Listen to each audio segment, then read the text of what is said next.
Do you need your real estate license to invest in real estate? And Lucy is looking at me like I'm a damn fool with my hat on. Lucy's my dog, if you don't see the video. So, do you need your license to be a real estate investor? The answer is, it depends what you're doing. Do I have my license? I do. Do I regret having my license? Sometimes I do. Here's some of the reasons why I regret having my license as an investor. If I do so happen to sell the house that we're flipping or whatever, I have to deal with the other agents that are the buyer's agents.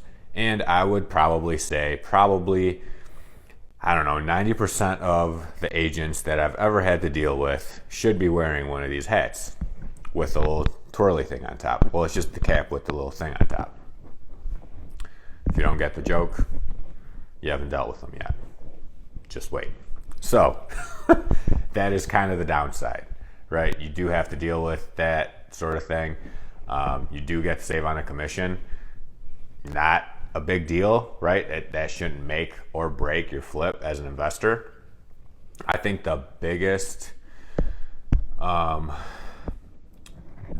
upside to having your license, I guess.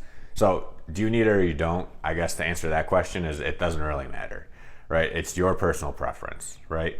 You having your license, you do have more responsibility.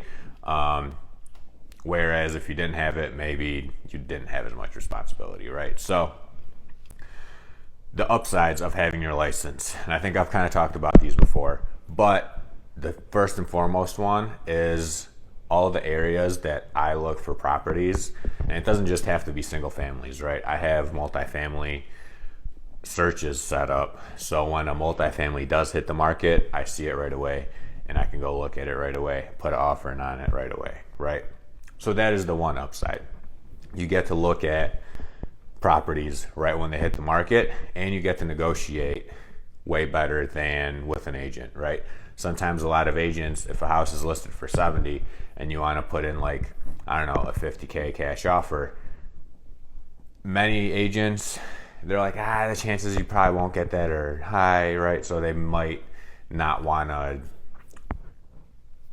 help you out with putting that offer in, right? Where if you're the agent, you can just drop in whatever offer that you want and let it ride, right? So that is the one huge upside. So you get to do your own negotiating, and most of the time, real estate agents try to act like they're master negotiators. They're not. I don't even think you get to any training on negotiating in the class or at all as a real estate agent, right? So most the agents' negotiation skills aren't very refined, let's just say, right? They're not very good negotiators, right? And they're as good as negotiators as, hey, I put in this offer at this much, that guy meets us halfway, and they're like, hey, they met us halfway, look, we saved like $5,000, right? Where if I'm doing negotiating, it's a little bit different, right? It's here's my offer, take it or leave it, and we're done, right? There's no negotiating. But everyone does it their own way. So those are some of the upsides, some of the downsides, right? And does it really matter if you have it or not? No. Should it keep you from investing? No. Should it keep you from wholesaling? You probably shouldn't have a license if you are wholesaling, just because of all the legal stuff, but you can have it if you are wholesaling too, right? So do you need it? No. Is it helpful? In some cases it is. In some cases it's annoying. It does give you access to the MLS, which is sweet. It does give you access to go look at stuff whenever you want, right? If something hits the market and you see it and it's like, holy crap, it's a killer deal, half the time you don't even have to like go and look at it, right?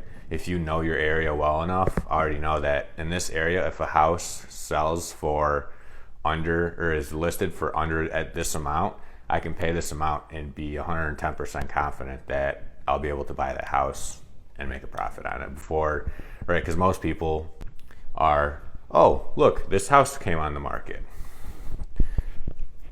Hello, Mr. Agent. Oh, I got his voicemail.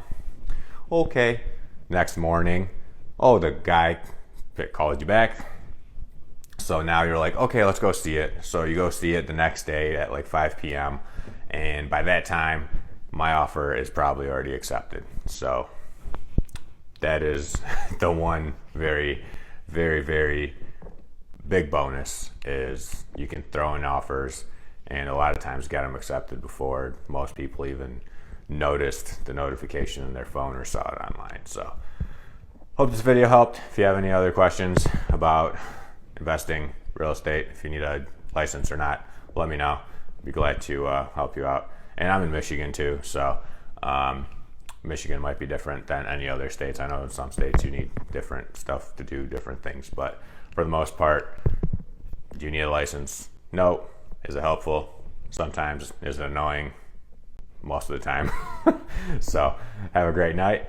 And actually, if you are an investor and you are a flipper, if you are whatever you're doing in real estate, do you have your license? Obviously, if you're a real estate agent and you tell me you're a real estate agent, that's just dumb. But if you like flip houses or do whatever, rentals or whatever you do, let me know. I'm curious to see how many investors actually do have their real estate license. Talk to you on the next one.